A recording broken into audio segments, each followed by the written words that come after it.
Movie के शुरू में हमें एक स्टोरी सुनाई जा रही होती है कि बहुत सालों पहले स्पिरिट्स इंसानों के साथ रहा करती थी और उन्हें डेंजर से बचाती थी। ऐसे ही दो स्पिरिट्स ऐसे घरों को बचाती थी जिनके फ्रंट डोर पर स्पेशल पोस्टर्स लगे हुए हों। इनका नाम गार्डियन ब्रदर्स था, यानी ये दो भाइयों की सोल्स थी जो कि अब गार्ड करने का काम करती थी। फिर यूं हुआ कि दुनिया बदल गई और इंसानों ने स्पिरिट्स के बगैर रहना सीख लिया और उनको भूल गए, जिसकी वजह से स्पिरिट वर्ल्ड का भी कोई पर्पस नहीं रहा। लेकिन कुछ चीजें हैं जिन्होंने स्पिरिट्स को याद रखा, जैसा कि सिटी के बिल्कुल बीच में एक सूप शॉप में हम देखते हैं कि बारिश हो रही होती है और एक ग्रैनी वो सूप शॉप खोलती है। सड़क की दूसरी तरफ एक बच्ची अपनी मॉम के साथ आती है और सूप शॉप में जाकर अपनी ग्रैंड माँ से मिलती है। अब ग्रैंड माँ की बेटी लीलू शॉप के बाहर लगा पोस्टर देखकर उनसे पूछती है कि क्या अभी भी स्पिरिट्स में बिलीव करती हैं आप? तो वो कहती है कि इन्हीं स्पिरिट्स ने इतने साल शॉप को प्रोटेक्ट किया है। फिर वो बताती हैं कि उनकी मॉम ने स्पिरिट्स को देखा था। फिर ग्रैंड माँ उन्हें गरम गरम सूप डाल कर देती है। अब जिसे वो बच्ची काफी एंजॉय करके पीती है। ग्रैंड माँ काफी वीक हो रही होती है और फिर एक दिन ऐसा भी आता है कि वो मर जाती है। दुनिया बदल रही होती है और ग्रैंड माँ भी अब मर चुकी होती है, लेकिन उनकी बेटी लूली और आगे से उनकी बेटी उन्हें हमेशा याद करती थी और उनकी याद को जिंदा रखा हुआ था। अब लूली अपनी बेटी से कहती है कि हमारे लिए शॉप को ग्रैंड माँ के बगैर चलाना मुश्किल तो होगा पर हम इसको करेंगे। और उनकी बेटी कहती है कि शायद स्पिरिट्स हमारी हेल्प करें, क्योंकि ग्रैंड माँ को उन पर बिलीव जो था। आप लोगों ने स्काई लैंटर्न्स के बारे में तो सुना होगा कि लोग उसे फन के लिए उड़ाते हैं या कभी बॉनफायर आ जाए तो फिर उड़ाते हैं। लेकिन लूली और उसकी बेटी को इनके बारे में एक सीक्रेट पता था जो कि ग्रैंड माँ ने उन्हें बताया कि ये लैंटर्न्स आसमान से ऊपर स्पिरिट वर्ल्ड तक जाती हैं और फिर स्पिरिट ट्री की शाखों यानी ब्रांचेस में बस जाती हैं, जो बहुत हजार साल पहले एक माउंटेन पर उगा था। और ये ट्री वही प्रोटेक्ट करते हैं द गार्डियन ब्रदर्स। फिर हम देखते हैं कि वो दोनों गार्डियन ब्रदर्स स्पिरिट वर्ल्ड में न्यूज सुन रहे होते हैं और एक भाई दूसरे भाई को बुलाकर वो ट्री दिखाता है जिस पर लैंटर्न्स बसी होती हैं। वो कहता है कि शायद ह्यूमंस को हमारी हेल्प चाहिए, तो दूसरा भाई नहीं मानता। लेकिन फिर वो म्यूजिक बॉक्स बजने लगता है जो लूली की छोटी बेटी ने अपनी लैंटर्न के साथ बांध दिया था और वो भी यहीं पर आ गया था। तो उन गार्डियन ब्रदर्स में से एक भाई कहता है कि शायद कोई हमें मैसेज भेज रहा है और वो बॉक्स पकड़ने ही वाला होता है कि उसका दूसरा भाई उस पर छलांग लगा देता है और कहता है कि हो सकता है कि वो ट्रैप हो, क्योंकि किसी ने हमें बहुत देर से याद नहीं किया। हमें इंसानों पर ट्रस्ट नहीं करना चाहिए क्योंकि वक्त बदल गया है और इंसान भी बदल चुके होंगे। फिर एक और स्पिरिट वहाँ आता है और उन्हें समझाता है कि ह्यूमंस वाकई आगे निकल चुके हैं, लेकिन अगर हम उनके काम न आए तो हम दुनिया से मिट जाएंगे और कोई भी हमें याद नहीं रखेगा। अभी तो फिर भी ऐसे लोग हैं जो कि हमें याद तो कर लेते हैं, लेकिन सोचो अगर वो दिन आ गया कि कोई हमें याद करने वाला ही ना रहा तो हम भी नहीं रहेंगे। तब उन गार्डियन ब्रदर्स में से एक भाई अपने भाई को समझाता है कि देखें हमें अर्थ पर वापस जाना होगा। इतनी ही देर में वहाँ स्पिरिट्स टीन आ जाता है और कहता है कि मेयर ने मैसेज भेजा है कि हम सबको 15 मिनट में स्पिरिट हॉल में पहुँचना होगा। वो ऑर्डर देता है कि किसी भी पोस्टर के पीछे नहीं जाना क्योंकि विलेज में वैसे भी अब सिर्फ एक पोस्टर लटका हुआ है। फिर वो डीन के साथ टुक टुक में बैठकर स्पिरिट हॉल की तरफ जा रहे होते हैं। रास्ते में एक व्हील से टकराते टकराते बच जाते हैं और सुपर फ्लाइट के बाद मेयर के हॉल में लैंड कर जाते हैं। ये सीन काफी मजे का होता है। अब मेयर उनको वहाँ आने पर थैंक्स कहता है और फिर वो सेलिब्रेट करने का कहता है कि ह्यूमंस अब हमें और यूज नहीं कर रहे। फिर पार्टी होने लगती है, सब डांस कर रहे होते हैं और फिर मेयर बताता है कि किसी एक स्पिरिट ने ह्यूमन वर्ल्ड में जाकर हमारे रूल्स तोड़े हैं और वो वही ओल्ड गार्डियन स्पिरिट होता है। मेयर उसको स्पिरिट वर्ल्ड से निकाल देता है क्योंकि उसने उनके रूल्स के अगेंस्ट एक लड़की की हेल्प की होती है और उससे उसका गाउन वापस ले लिया जाता है। अब वो दोनों गार्डियन ब्रदर्स भी कहते हैं कि बहुत बुरा हुआ। वो ओल्ड स्पिरिट से कहता है कि मैं हमेशा ह्यूमंस की हेल्प करना चाहता हूँ और फिर बहुत सैड हो जाता है। ओल्ड गार्डियन एक दीवार पर हाथ रखता है तो वहाँ से पेंट करने लगता है। फिर वो दोनों गार्डियन ब्रदर्स को बताता है कि इस दीवार पर एक बहुत बड़ी वॉर की कहानी है जो ह्यूमंस और स्पिरिट्स ने की थी किसी इविल स्पिरिट के साथ। वो इविल स्पिरिट अपनी फॉर्म चेंज कर सकता था, यानी उसके कई रूप थे। हमें और स्पिरिट वर्ल्ड दोनों को जीतने के लिए वो 3 पीसेस में डिवाइड हो गया था और हर पीस एक सीक्रेट लोकेशन में लॉक्ड हो गया, यानी कैद हो गया। और ह्यूमंस अपनी हिस्ट्री भूल गए कि किस वजह से स्पिरिट वर्ल्ड और ह्यूमन वर्ल्ड अलग हुए थे। अब गार्डियन ब्रदर्स में से एक भाई अपने दूसरे भाई से कहता है कि हमें उस इविल स्पिरिट को फ्री करना चाहिए ताकि हम उसे एक बार फिर से डिफीट करके ह्यूमंस और स्पिरिट्स को इकट्ठा कर सके।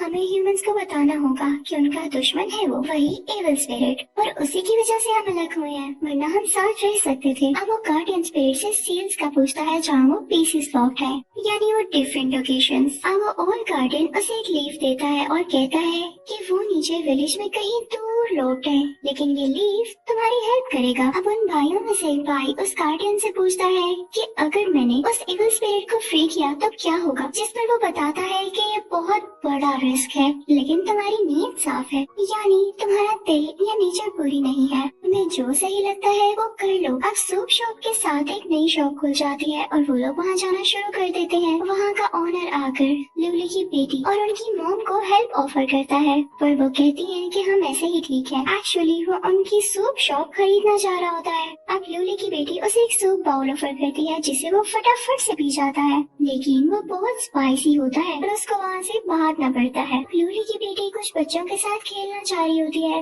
पर वो उसे पुअर गर्ल कह के भाग जाते हैं। तो ये बात उसे अच्छी नहीं लगती और वो काफी उदास हो जाती है। तो वो अपनी मॉम के पास जाती है और कहती है कि हमें यहाँ से वापस चले जाना चाहिए, हमें कोई भी अच्छा नहीं समझता। अब दूसरी तरफ स्पिरिट वर्ल्ड में उन गार्डियन भाइयों में से एक भाई सोच रहा होता है कि उसे इविल स्पिरिट को ढूंढने के लिए जाना चाहिए, लेकिन इतनी देर में मेल का ऑर्डर आ जाता है कि सब स्पिरिट्स अपने पोर्टल्स खत्म कर दें, यानी स्पिरिट वर्ल्ड से ह्यूमन वर्ल्ड में जाने का रास्ता। तो वो कहता है कि नहीं, मैं नहीं रुक सकता, और वो जाने लगता है। उसका भाई उसे वापस खींच लेता है, लेकिन वो नहीं रुकता और ह्यूमन वर्ल्ड में चला जाता है। अब लूली की बेटी स्ट्रीट में से गुजर रही होती है तो कुछ डॉग्स उसके पीछे पड़ जाते हैं। वो भागने की कोशिश करती है, लेकिन डॉग्स दोनों तरफ से उसको घेर लेते हैं। तभी वहाँ पर उन गार्डियन भाइयों में से एक भाई आ जाता है जो कि ह्यूमन वर्ल्ड में आ चुका था। वो उस छोटी बच्ची यानी लूली की बेटी को बचा लेता है। वो छोटी बच्ची उससे पूछती है कि आप कौन हैं, क्योंकि वो इस वर्ल्ड का नहीं लग रहा होता। फिर वो उसे बताता है कि मैं एक गार्डियन हूँ और एक इम्पोर्टेंट मिशन पर आया हूँ। फिर वो बच्ची को एक गैजेट देता है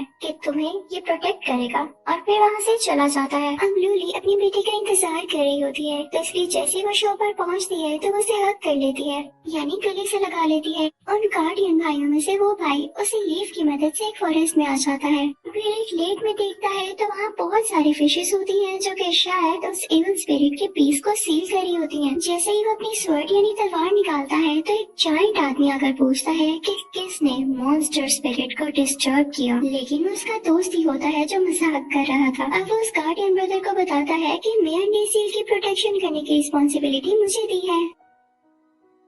फिर वो गार्डियन ब्रदर उसे बताता है कि वो सील ब्रेक करेगा जिससे वो इविल स्पिरिट निकलेगी और हम पर अटैक करेगी। तो उसका दोस्त थोड़ा घबरा जाता है। अब गार्डियन ब्रदर अपने स्वॉर्ड लेक में मारता है तो सारा पानी बबल्स बन के हवा में आ जाता है, और फिर उसे वो रेड कलर की फिश नजर आती है जिसमें इविल स्पिरिट का पीस होता है। लेकिन ये फिश नहीं बल्कि एक ड्रैगन था जो कि पानी चूसकर लेक के बॉटम को ट्राई कर सकता था। उसे और पावरफुल होने के लिए गार्डियन ब्रदर का पीस भी चाहिए होता है, लेकिन गार्डियन ब्रदर जैसे उस पर अटैक करता है तो वो हवा में उड़ता हुआ दूसरी जगह जाकर गिरता है जहाँ ज्यादा पानी होता है और एक ड्रैगन बनकर उड़ने लगता है। अब गार्डियन ब्रदर गोल का हो जाता है और फिर वीक होने लगता है जैसे उसकी पावर्स कोई खींच रहा हो। दूसरी तरफ वो गैजेट जो उसने छोटी बच्ची को दिया होता है वो चमकने लगता है और उसे खींचने लगता है। अब वो बच्ची भी जंगल की तरफ यानी फॉरेस्ट की तरफ आने लगती है और ड्रैगन को हवा में उड़ता देख लेती है। फिर हम देखते हैं कि सूप शॉप में पानी नहीं आ रहा होता, तो वही नीबर आकर लूली को बताता है कि पूरे टाउन में पानी नहीं आ रहा क्योंकि लेक ड्राई हो गई है, और ऑफर करता है कि आप मेरा पानी यूज कर सकती हैं। फिर फौरन से एक पाइप लेकर आता है, लेकिन पानी के ड्रम में कुछ मिक्सिंग कर देता है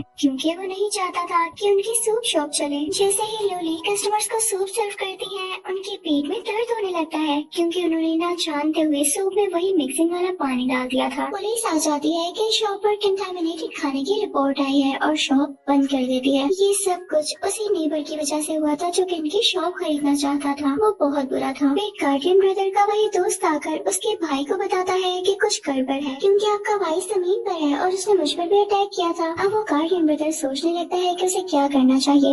वो भी उसी पोस्टर से दूसरे वर्ल्ड में आता है और शॉप में आकर गिरता है। लूली की बेटी फिर से जा रही होती है और स्ट्रेट डॉग फिर से उस पर अटैक करने की कोशिश करते हैं और अब की बार तो वो दूसरा गार्डियन ब्रदर उसे बचाता है। फिर वो दोनों पुलिस स्टेशन जाते हैं और इंस्पेक्टर से शॉप की ओपनिंग का कहते हैं। इंस्पेक्टर उनको कहते हैं हैं कि मैं शाम को इंस्पेक्शन जरूर करने आऊंगा और अगर वो इस बार पास हो गए तो शॉप ओपन हो जाएगी। वो लोग फिर शॉप की सफाई करने लगते हैं जहाँ लूली की बेटी को गार्डियन पोस्टर्स मिलते हैं। उसकी मॉम उसे बताती है कि पोस्टर उसकी ग्रैंडमा के हैं। अब कुछ ही देर बाद इंस्पेक्टर आ जाते हैं और शॉप को चेक करने के बाद खोलने की परमिशन दे देते हैं। बाहर निकलते हुए उसे नेबर शॉप से बहुत सारे कॉकरोचेस निकलते हुए दिखाई देते हैं और फिर उसकी शॉप सील हो जाती है। यानी जो किसी के साथ बुरा करता है या किसी का बुरा चाहता है एंड फिर उसी के साथ बुरा होता है। अब वो छोटी बच्ची उस गार्डियन ब्रदर को बताती है जो कि बाद में यहाँ आया कि उसे पता चल चुका है कि वो दोनों गार्डियंस हैं। तो वो छोटी बच्ची से कहता है कि अच्छा मेरा भाई कहाँ पर है जो यहाँ पहले आया। तो वो छोटी बच्ची अपने गैजेट को फॉलो करके उस गार्डियन ब्रदर को ढूंढने की हेल्प करती है। दूसरी तरफ वो गार्डियन ब्रदर एक और सील को तोड़ देता है और साथ ही साथ वो ओल्ड होने लगता है। अब वो दोनों गार्डियन ब्रदर्स इस बार एक दूसरे को मिल जाते हैं। वो कहते हैं कि बस एक और सील बाकी है जिस पर उसका भाई उसे रोकता है और उसे बताता है कि दुनिया को इससे खतरा है, तुम ऐसा नहीं करो। लेकिन उसका भाई वहाँ से गायब हो जाता है। लेकिन उसका भाई उसे अभी भी रोकना चाह रहा होता है। तो अब उस छोटी बच्ची से उसका रिंग लेकर गायब हो जाता है। अब वो छोटी बच्ची काफी उदास हो जाती है। लेकिन फिर जब रेस्टोरेंट में वो सूप सर्व करी होती है तो उसमें कुछ गिर जाता है जिसे कस्टमर्स खाने के बाद काफी पसंद करते हैं। जिसके बाद उसकी मॉम उसे कहती है कि वक्त के साथ सब चेंज हो जाता है तो क्यों ना हम भी अपनी रेसिपी चेंज करें। अब लूली की बेटी कहती है कि ये तो ग्रेट ग्रैंडमा की ओरिजिनल रेसिपी है, हम इसको कैसे चेंज कर सकते हैं। फिर वो दोनों कुछ ऐसा करती हैं जो उनकी ग्रैंडमा ने नहीं किया होता। बहुत सारी ट्राइज के बाद वो कुछ नया बना पाती हैं जो कि लोगों को बहुत ज्यादा पसंद आता है और उनकी शॉप पे रश लग जाता है। फिर हम देखते हैं कि सूप शॉप पर कुछ बच्चे आते हैं और वो छोटी बच्ची उन्हें सूप के साथ डोर पे लगाने वाले गार्डियन पोस्टर्स देती है। सब बच्चे मिलकर खेलने लगते हैं और न्यू ईयर पर बहुत सारे लोग सूप शॉप पर सूप पीने आते हैं। दूसरी तरफ हम देखते हैं कि गार्डियन ब्रदर वो लीफ लेकर एक बिल्डिंग के पास पहुंच जाता है जहां उसे लगता है कि आखिरी सील यहीं पर होगी। वो अंदर जाकर देखता है तो उसके भाई के स्टैचूज और वो फिश भी होती है वहाँ पर पहली सील थी। फिर एक ओल्ड मैन आता है और उसे पूछता है कि तुम